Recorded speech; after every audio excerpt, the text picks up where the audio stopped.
Hello everyone, my name is Jane and I'm part of the church community known locally as the Free. Today I'd like to reflect on what it means to be we, not just me.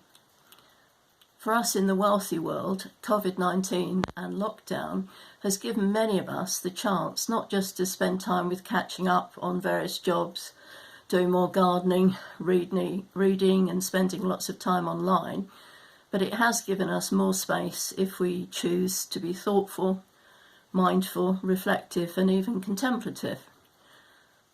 It's been fascinating and encouraging each day to watch and listen to a different thought for the day. The variety of the thoughts has expressed quite a lot of different ways of thinking. Making sense of faith is in fact one of the ways we can describe doing theology. So we've been listening to quite a lot of theology and getting to know a bit about the people who've spoken. My favourite thought for the day shifts as new thoughts are shared. We've heard from different people of different ages with different personalities and ways of thinking. We've had a little peek through the keyhole into people's living spaces, sheds or gardens. And we've now starting to see the digitally clever wow us with images and illustrations. This is the richness of belonging to a diverse community. It is Jesus who has brought us together, and we have him in common, but we're still quite different. We have been called by Jesus to become a community and to work out what it means to be we, not just me. As an individual, I am known by name to God, but I find my identity in community as well as on my own with God. I can remember many years ago hearing a talk saying that we each needed 3 conversions: a conversion to Christ, a conversion to the church, and a conversion to the world. I agree, we need to love Jesus, to love the church, and to love the whole of creation. This is of course summed up in the 3 love commands: love God, love neighbour as self, and love one another as God's community. It fascinates me that God is revealed throughout the Bible as the community we have named Trinity. God is one community and calls me into that relationship of community. God, in Jesus, deals with the barriers that stop me being one with God, one with my neighbour, and one with creation.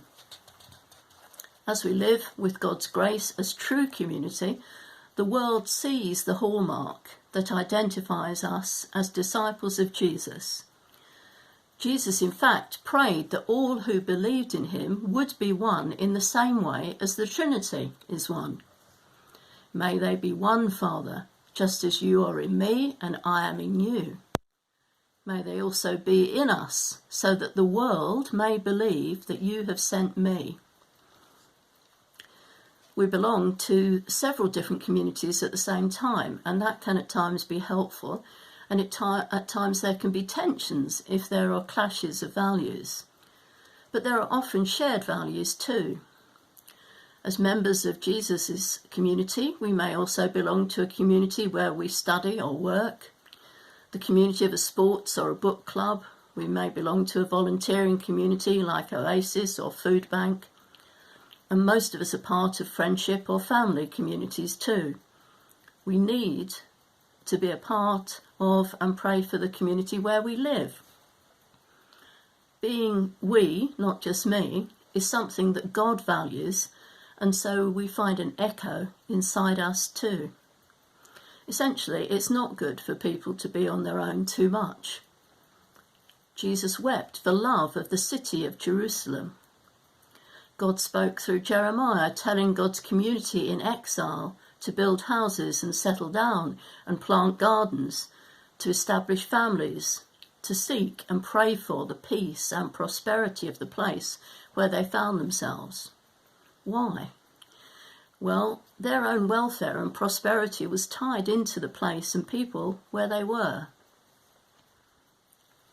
I hope you decide to make some time to reflect on what it means to be we, not just me.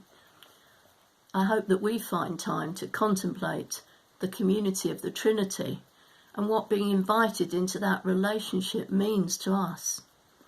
I hope that we find time to reflect on what it means to be part of the community of the free and the community where we live.